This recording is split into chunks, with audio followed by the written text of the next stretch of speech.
So let's get into the Pokemon stuff, shall we? Now, a lot of people were saying, well, what happened here? Well, what happened was a data breach. And this was a pretty big data breach. So this is a data breach behind Game Freak, right? Which is the game developer, which is the one of the firms behind Pokemon. And they had a security breach exposing not just the data of employees and partners, but also a bunch of other information, gigabytes of information. Now, they did acknowledge, we're going to read the, I have a copy of the apology that they issued. They did acknowledge that employee information was leaked and partner information was leaked, but they haven't acknowledged the fact that a lot of their secret information was leaked. But basically, it's clear that it was. From the information we see, which we're going to show you in a second, it's clear that a lot of information, which was previously secret, is now out. And just to be clear, here's the official apology. A lot of people were saying, well, is this confirmed? Is this confirmed? Here's the apology in Japanese. Now, I know most of you know speaky the Nihongo, so I went ahead and machine translated this for you guys over here. So we've got the English version of this, but essentially Game Freak, this is notice and apology for leak of personal information from Game Freak in Shiodoku, Tokyo. CEO Satoshi Chariri has discovered personal information of our employees and others was leaked with unauthorized access to servers by a third party. We apologize for the inconvenience. The leaked personal information was personal data, names, company emails, 2,606 people. We are contacting the affected employees individually. Those who cannot be contacted due to resignation will be notified by the announcement. And they've said they've already taken action to rebuild and reinspect the server and will prevent reoccurrence from happening. Now, this is because of data privacy rules. They're required to make this statement because of data privacy. There are data privacy laws which require them to disclose when your personal information has been out there. Now, do they need to legally disclose when their secrets have been leaked? No, they do not. They do not. So the thing is, legally, they have no duty to say, oh yeah, our secrets are leaked. And if they actually acknowledge their secrets are leaked, that gives it more attention, more credence. It's like Streisand effect. Versus if they just say, oh, it's our personnel information, well, people might not care. People's personnel information gets leaked all the time, which is why we have a bunch of issues with credit cards, other information, other problems like that. But that said, this is something that they had to put out. But we see from other sites such as Pokios, which went over what they're calling the Terra leak, a follow-up on the Giga leak, where we have a lot of information that has been dropped out. And I'll pull that up right here. We're going to go through this recap, and then we're going to get into some of the spicier stuff, including the dramatic reading. So what was leaked? So here's the overview. The overview is what was leaked was a treasure trove of development materials. So there was a source code repository for various Pokemon games spanning generation 3 to 6. There were development builds and patch files for specific titles. There was a source code for the Pokemon Bank. There was an unreleased game copy and a prototype. There was a plethora of beta sprites and concept art, and that's, because they bow to the alpha sprite. Internal documents detailing game lore and development process, which we'll get to some of the lore part later. So here's a codename list. So Synapse was an unreleased project, which was a Splatoon-like multiplayer battle game for Pokemon. Gaia was the successor to Scarlet and Violet. Ikaku was Pokemon Legends Z through A. Sudachi was Scarlet Violet DLC. Titan was Scarlet Violet. Hayabusa was Pokemon Legend Arceus. Delphi was Brilliant Diamond Shining Pearl. Mega Turtle was Pokemon Home. Turtle was Pokemon Bank. Salmon was Pokemon Transporter. Regal was Sword and Shield DLC. Orion was Sword and Shield. Holo Holo was Pokemon Go. Beluga was Let's Go Pikachu / Eevee. Momiji was Ultra Sun, Ultra Moon. Niji was Sun Moon. Of course, that's why Niji was Barak. The Muna was a Barak. Sango was Omega Ruby, Alpha Sapphire. Kujira was X and Y. and Swan was Pokemon Black 2 and White 2. So those are pretty, it's pretty standard, just getting the code names here, kind of doxing out what they called them. Yes, they called it Niji, literally Niji mentioned. So you have the Generation 10 games, Gaia KN. So their code name is Gaia. This is upcoming Gen 10 games. The two versions K and N. There's a recent build conducted in September, and that's from a screenshot of their product list. There's no further details. Synapse is a new multiplayer, which is going to be created by Game Freak, ILCA, and the Pokemon Company. There's no visual evidence, so that may be something that's coming, a new multiplayer Splatoon-like game. That might be fun. Ikaku is Pokemon Legends. There's a source code for Platinum, Heart Gold, Soul Silver, Black and White. So there's code for that, which came out, which will possibly reveal all the sprites from those games, which would be interesting. You also have some beta sprites here. Now, these sprites look, once again, like you'd imagine Pokemon sprites to look like, right? You've got a lot of the classics here, a lot of good stuff, and we can kind of go through here. Some of these, the straight up fucking peacock here, like that. And these are ones that weren't necessarily used. So that might have been a version they just ultimately didn't go with, but not anything too far off from what you would imagine. Pretty to the point with what you might imagine for a Pokemon game, right? I like them. I mean, I like seeing them. I think this is kind of interesting. This is sort of like the background nerdy stuff that I kind of like. I like seeing like which versions they didn't go with and that they could have gone with. One of the versions of Pokemon, which is really interesting, because I love emulators and I love ROMs. I recently, I want to restart Ultraviolet. I really love Ultraviolet, but one of the ones I liked was a version where a bunch of artists, they redid all the sprites, and some of the sprites were good and some of the sprites were so it's kind of fun to see how people would do an alternative take on a Pokemon, right? Here's the creation lore. So those of you guys, you probably already knew this, but it's interesting to know how detailed the lore is and how even some of the non-legendaries form part of the lore.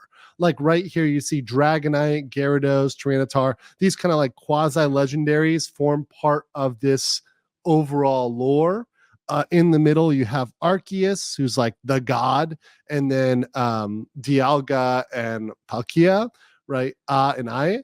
And then you have Uxie, Azeroth, and Mesprit. And then you've got other kind of trinities over here: Moltres, Zapdos, Articuno, Regis, Regirock, Registeel, and the dogs, right? Entei, Raikou, and Suicanine, Suicune. So you have a lot of those out here. So it's kind of cute. And you have Mew, Celebi, right? Deoxys, Jirachi. So you have got a lot of this. And then I haven't played every single Pokemon. I've played a lot of them, but not all of them. So some of them I'm not familiar with. But it's really cool to see kind of the lore is plotted out here, which is cool. Yeah, Groudon's kind of just down here. So the beginning of creation, there was a vortex where everything was creation. There's a large egg. The egg broke and gave birth to the absolute god Aus, which is Arceus. The egg fragments transformed into giants that battled Aus. Aus defeated them in a fierce battle. So that's kind of the controversial part. And this is a part that a lot of people apparently they were hiding this in the beginning because a lot of people were like, Pokemon is the devil back in the day. If you guys remember that, there was like the whole Pokemon is all devil stuff and, it's anti-Christian, it's anti-XYZ. Well, this would have given them kind of fuel for the fire. So this is one of the reasons why this thing kind of never was fully at the forefront. There's hints to it, right? There's other stuff that's kind of put out there.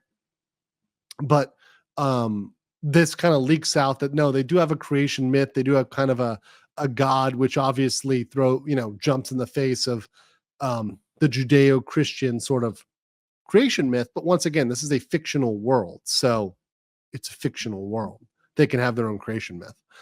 Birth of Dialga and Palkia. By the way, that's my personal view on that. You guys don't have to adopt that. That's just my personal view on that.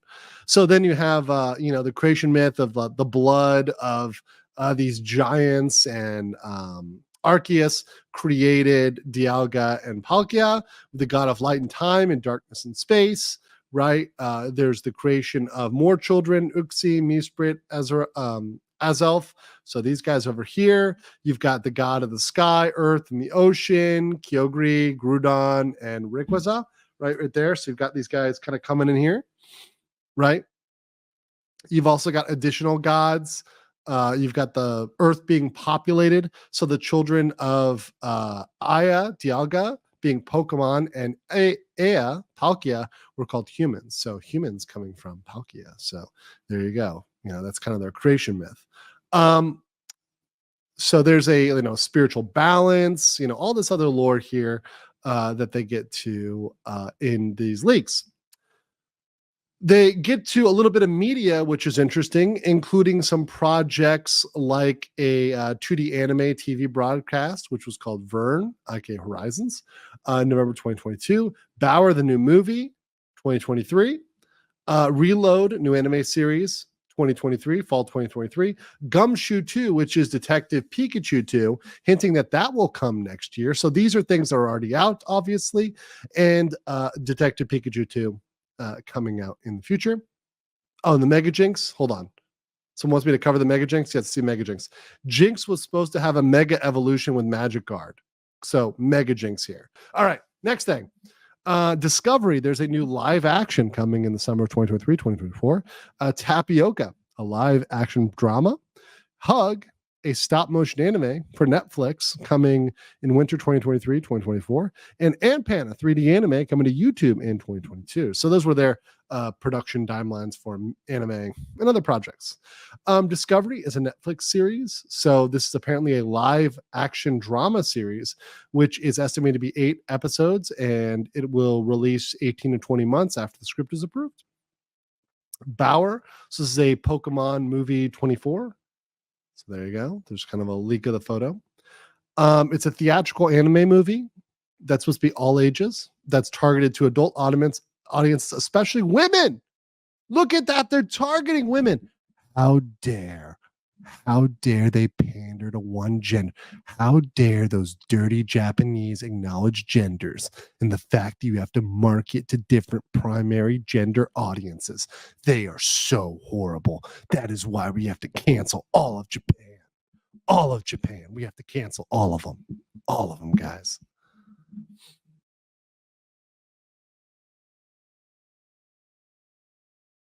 Okay, so we had this movie here, which is going to be set in Kanto, focusing on the original 151, involving a protagonist named Light, and a 15-year-old boy who works at a Pokemon daycare. The key character is a chubby Pikachu, which is revealed to be Mew in disguise. The plot involves themes of promises, friendship, and understanding. It's in a new city called Shiken City, a modern metropolis in Kanto. Let's see here.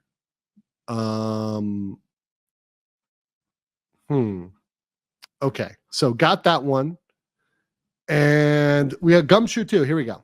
So this is Detective Pikachu, which is, the great Detective Pikachu. So it's number 2. Now, I liked Detective Pikachu. I actually did. I don't know about you guys. So coming back with that, saying the plot begins with Harry back in Pikachu's body investigating a bank robbery. The investigation leads to a wealthy family's estate hosting a Pokemon contest. Other crimes occur, including Pokemon theft and a professor's murder. Pikachu teams up with a mysterious woman, Femme Fatale. I hope she's actually a Femme Fatale and not a grandmother. Please, God, Asian directors, please help us here. The Pokemon thieves are 3 orphans, including Femme Fatale, seeking revenge against the family who stole their Pokemon as children. The professor's murder is committed by the family's eldest brother to cover up past misdeeds. Well, fucking spoiler alert. Thanks for spoiling the fucking movie for us. A-holes. Harry sacrificed himself to protect Pikachu, merging with him to become the great Detective Pikachu. The idea of de-evolving Pokemon as a plot point is an element, including Pokemon contest and depicting death in major characters, which is kind of crazy. So that's cool. So, and they also avoid using Pokemon directly for killing. So humans are used for that. Okay, Reload, a new anime series. So this is a new anime that is codenamed Reload. It's supposed to be in all ages, so appropriate for kids. Which is going to be released on Netflix and Amazon Prime with theatrical release in Japan. 12 episodes, 21 minutes. A schedule for a 2023 release, but It is current status unknown. And also ending Ash and Pikachu's journey. Reason for ending Ash's story: declining TV ratings, difficulty in character growth and emotional connection for new viewers, challenge in balancing longtime fan expectations with new audience engagement. Plans for conclusion: 10 additional episodes to properly conclude Ash's story. I think that's good. It's way overdue for them to like put a closure on that, bro. It's been a decade. It's been 2 decades now of Ash and Pikachu, right? 3 almost of Ash and Pikachu, right? It's about time to like let Ash have a fucking break, man. Ash has been 10 years old for 20 years. Motherfucker needs to grow up, get laid, and just like already he needs to smash Officer Jenny or Nurse Joy and just be done with it, okay? Like, I'm just saying. Need a satisfying conclusion and resolve plot points like Team Rocket's pursuit of Pikachu. Suggest that Ash reflect on what being a Pokemon master means. New protagonists, including strong female lead. So showcase Pokemon from different generations. Avoid using terms like graduation or ending.